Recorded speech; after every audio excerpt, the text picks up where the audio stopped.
a primeira aula do segundo ano. Vamos lá.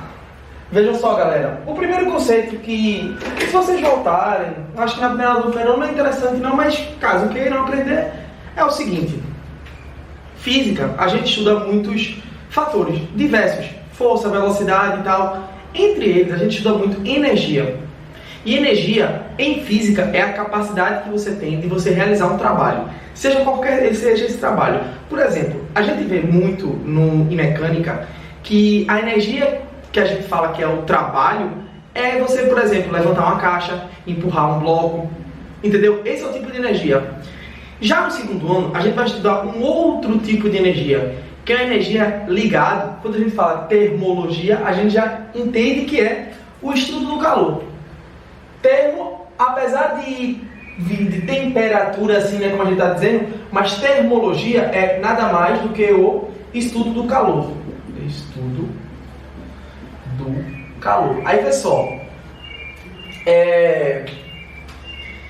calor é um tipo de energia. Um dos tipos de energia. A gente tem energia eólica, energia térmica, energia elétrica, energia nuclear, energia mecânica. Então, de onde vem essa energia? Por que ela existe? O calor, se você for ver uma definição bem besta, calor é a energia térmica em trânsito. Energia térmica em trânsito. Não dá para entender muito bem. Imagine o seguinte. Imagine que tudo é composto por pequenos átomos. E que esses átomos desenvolvem uma certa velocidade. A gente pode também dizer que é uma certa agitação. Uma agitação que ele tem. O grau dessa agitação é a nossa energia. Imagine o seguinte. Quando você está no friozinho, chovendo, com o ar-condicionado ligado, você está dentro do seu quarto, o que é que você quer fazer? Você quer ficar dentro da sua cama, coberto, paradinho, assistindo no máximo a televisão. Ou comendo alguma coisa, mas paradinho. É assim que se comporta. Quanto mais frio, mais parados os átomos estão. Quando está muito quente, meio-dia, a gente no sol quente, a gente começa a se abanar, a gente começa a fazer assim com a camisa e tal. Por quê? Porque a gente fica mais agitado. É exatamente assim que as moléculas se comportam. Moléculas, átomos, enfim. Então, primeira coisa, a gente tem que saber a diferença entre temperatura e calor. Então, eu vou usar aquele conceito besta que é calor é o grau, vou usar os dois, grau de agitação molecular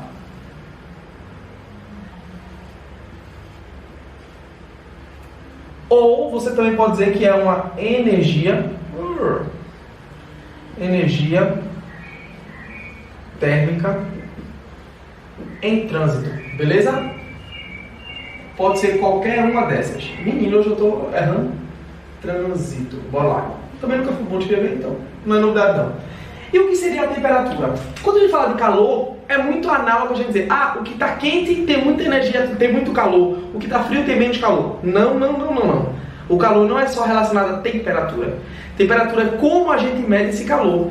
Então, a gente vai ver depois, no estudo de calor, que é calorimetria, medição do calor, que o calor ele tem algumas variáveis. Uma delas é a massa. Por isso que se você disser assim, quem tem mais temperatura? Um fósforo ou um iceberg? Um fósforo, sei lá, tá queimando, pode ter, não faz a menor ideia de quanto. Mas vamos supor, 100 graus Celsius. Ok, beleza, a chama, né? Ok, e o iceberg? O iceberg tá congelado, então ele deve estar menos 0 graus. Vamos botar aí menos 20 graus. Beleza, menos 10. Ok. Só que quem tem mais calor? O iceberg. Porque o iceberg ele tem mais massa. Muito mais massa. Beleza? Então, e a temperatura? A temperatura é a medição do calor. E é isso que a gente vai começar, antes de mais nada. Beleza? E eu falei que era o grau de agitação das moléculas. Perfeito. Como a gente pode perceber isso rapidamente? Pelos estados físicos. Os estados físicos da matéria nada mais, nada menos do que como essa molécula vai se comportar. Pouco agitado, médio agitado, muito agitado. Por quê? Porque ele foi ganhando calor. Então, daqui para cá, a gente ganha calor. Daqui para cá, a gente não está exatamente aqui, vai. Perde calor. Ok? Então, bora lá.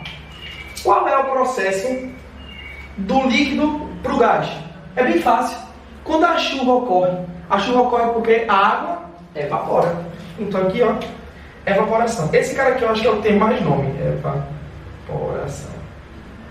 Pode ser evaporação quando é uma coisa bem pausada. A água da chuva ela evapora, ela vai se transformando em gás aos poucos. Mas pode ser ebulição, quando a gente esquenta a água na chaleira. Pode ser calefação. Calefação é aquele, quando a chapa está muito quente, que a gotinha de água faz psh, já evapora. Muito rápido o processo, tá ligado? Bora lá. Vamos pegar um outro fácil aqui. Sim, um outro fácil. De gás para líquido. Qual seria o nome? Se está se transformando em líquido, a gente pode chamar de liquefação.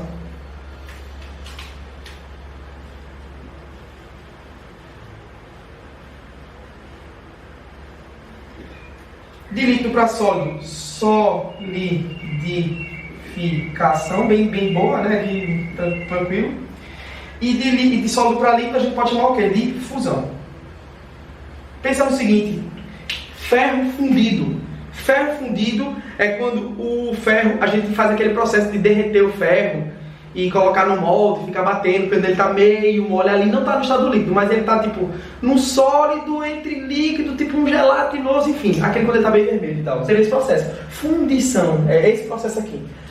Liquefação também pode ser chamada de condensação, quando a gente condensa algo, certo? As escalas termométricas. Qualquer um pode criar uma escala termométrica. Só que existem escalas termométricas muito mais famosas. Celsius, Fahrenheit e Kelvin. Existem outras famosas, mas nem tanto. Renoir e Rankine, mas não entra muito no aspecto para a gente estudar. Como foi que aconteceu? Fahrenheit era um cientista que ele pensou o seguinte: pô, como é que eu vou medir a temperatura? Aí ele pensou o seguinte: me diz uma substância que tem nos 3 estados que a gente consegue ver. Água. Água a gente consegue ver na neve, água normal e quando está evaporando alguma coisa. Então ele pegou a água e fez o seguinte: vou pegar uma haste, um bulbo bem fino, colocar um líquido que ele consiga marcar com precisão, e aí já é um outro assunto: dilatação. Existem materiais que eles dilatam muito rápido à medida da variação de temperatura. Por isso que a gente usa mercúrio, porque o mercúrio é um líquido, um metal que é líquido, que ele consegue dilatar e encolher muito rápido dependendo da temperatura, entendeu? Então é muito mais preciso do que o cara que dilata pouco ou cai pouco. Então vê só, ele pegou o mercúrio, colocou no bulbo dele e disse assim: vou botar numa pedra de gelo. Quando ele colocou, subiu até 32 graus. Depois ele botou no vapor e subiu até 212. E ele falou que essa era a temperatura de fusão e aqui a de ebulição. Só que aí Celsius, mais inteligente, não mais inteligente, mas depois de o cara teve a ideia, Celsius pensou o seguinte: pô, por que eu vou marcar antes se eu posso marcar depois? Deu números muito quebrados. Então o Celsius teve a ideia seguinte: eu vou pegar os mesmos caras e colocar com números muito melhores. Quando ele colocou no gelo, que subiu até certo ponto, ele disse: aqui vai ser o meu 0. Quando ele botou no vapor, ele disse: aqui vai ser o meu 100. Beleza? Só que aí Kelvin pensou o seguinte: poxa, tem temperaturas menores do que essa. Tem menos 10, menos 30, enfim, por aí vai. Temperaturas muito frias. Aí ele disse: poxa, bicho, então o 0, eu queria que o meu 0 fosse o começo, não tipo um meio da escala. Então o que foi que ele fez? Ele fez uns estudos de velocidade, de velocidade da molécula e tal, e ele disse assim: o 0 absoluto vai ser quando a molécula de fato estiver completamente parada. Lembra que eu falei que aqui o grau de agitação vai diminuindo, quando você está ficando mais frio. Vai chegar um ponto que você vai parar. Ali é o meu começo. Então ele viu que esse 0 aqui, na verdade, em Celsius seria menos 273. Menos 273,15 e tal, não interessa, menos 273. Mas ele queria usar o mesmo princípio de Celsius. Ele disse: eu não vou fazer números aleatórios, eu vou usar a mesma coisa. Então, se daqui para cá você subiu, deixa eu botar menos 273 aqui, não consigo colocar nada aqui hoje. Daqui para cá subiu 273, daqui para cá vai subir 273. Se daqui para cá subiu 100, daqui para cá vai subir 100 também. Beleza? Então aqui, ó, essas são as temperaturas que eu tenho. E depois eu vou achar essa daqui, tá bom? Demonstrar para vocês como eu posso fazer isso. Mudança de escalas. Lembra que eu falei que qualquer um podia fazer uma escala? Mas aí, quando você fosse passar de um cara para o outro, como é que seria? Você tinha que ter uma regra para fazer isso. E a regra vem de um cara na matemática, Teorema de Tales.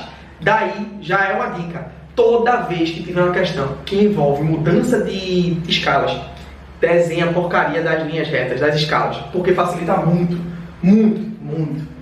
Aqui, ó, escala X e escala Y. Vamos lá. Todas as escalas eu tenho que determinar no mínimo 2 pontos para eu começar a fazer uma relação entre elas. Quais são os 2 pontos? Pô, difusão e ebulição. Se na questão você não tiver esses pontos, não tem problema, você pode escolher pontos. Mas pontos onde eles comecem e acabem juntos, tá bom? Então aqui, ó, eu vou botar esse ponto aqui e esse. Aqui vai ser o meu X de fusão, XF. Aqui meu X de ebulição, XF, tá bom? Mais uma vez aqui, ó. Ponto de ebulição, ponto de fusão. E aqui eu vou ter uma temperatura Y, que vai ser o meu Y de ebulição e o meu Y de fusão. Aí vê só. Beleza, você tem os 2 pontos, mas aí ele quer uma relação de temperaturas. Beleza. Então, aqui eu vou ter uma temperatura X, que eu não sei quanto é. E essa temperatura X, ela vai ter uma temperatura que corresponde a ela, só que na escala Y. Como é que eu posso fazer isso? O Teorema de Tales diz o seguinte: quando você tem 2 linhas paralelas, você pode usar a variação delas em proporção. Como assim? Daqui para cá é a mesma coisa que daqui para cá, sobre daqui para cá e daqui para cá. Tu percebe que eu escolhi esse pedaço com esse, porque é o mesmo cara do outro lado. Eu escolhi todo com todo, verdade. Mas eu aprendi um lugar que podia ser esse pedaço com esse, sim. E esse pedacinho com esse pedacinho, pode? Pode, não tem problema nenhum, não tem problema. Eu uso esse porque foi o que eu aprendi e que tem na maioria dos livros. Galera, daqui pra cá, eu sei qual é o tamanho? Não sei. Então eu vou ter que fazer um número, x menos xf. X menos xf. Daqui pra cá é xe menos xf. xe menos xf. Daqui pra cá, y menos yf. Daqui para cá, YE menos YF. Essa é a minha relação. Caramba, é muito complicado. Parece ser complicado, porque tá com letra. Quando for ter número, fica bem mais de boa mesmo, tá bom? Se eu aplicar esse mesmo princípio aqui, ó, tá vendo que aqui eu tenho... Raoni tá falando isso aqui, posso estar falando isso aqui, posso estar falando só desse pedaço aqui. Eu podia escolher, tipo, uma temperatura aqui, que seria a mesma temperatura aqui, entendeu? Aí eu botaria C e F, não tem problema, vocês escolhem, depende da questão, mas vocês escolhem. Só que eu não preciso fazer toda vez isso para achar essas equações. Essas equações vocês têm que saber, que é o seguinte: de Celsius para Fahrenheit, C sobre 5 é igual a F menos 32 sobre 9. Dica: primeiro tente achar essa fórmula usando isso aqui. Vai ser muito mais prático. Vai ser muito mais prático não, vai ser um exercíciozinho legal. Raoni, 5 e 9 se você perceber, daqui para cá foi 100. Daqui para cá vai ser 180. Se eu simplificar por 20, 100 por 20 dá 5. 180 por 20 dá 9.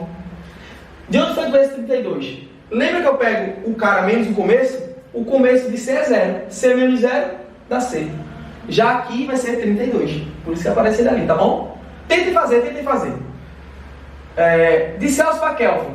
De Celsius para Kelvin, eu posso usar a relação, beleza. Mas lembra que eu falei que o cara só fez somar?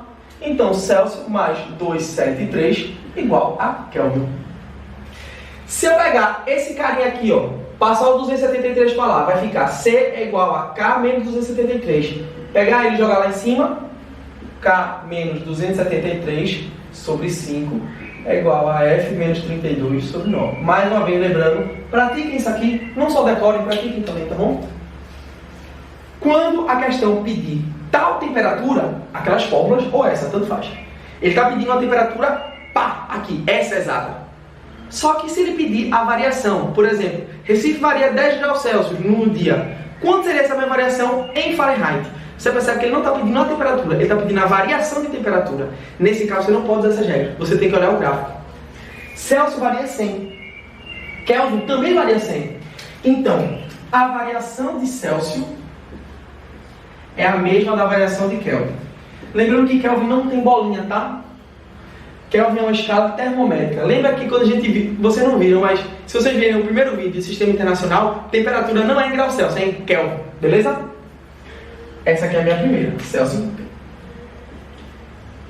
E de Celsius e Fahrenheit? Enquanto o Celsius varia 100, Fahrenheit varia 180. Fahrenheit varia mais do que Kelvin, do que Fahrenheit. Então aqui, ó, Celsius varia mais Fahrenheit. Só para confirmar se eu falei certo. Celsius varia mais Fahrenheit. Raulito botou o cara aí, não, tá dando igual? É. Lembra que o cara varia 180, Celsius só varia 100, 180 por 100. 1,8. Se eu for trocar agora por Kelvin, posso trocar Celsius por Kelvin. Então aqui vai ficar 1,8 variação de Fahrenheit é igual a variação de Kelvin. Certo, galera? Esse é um assunto bem tranquilo, eu acho. Eu acho, mas isso não quer dizer que não tenha questões difíceis, tá bom? Beijo pra vocês. Bons estudos.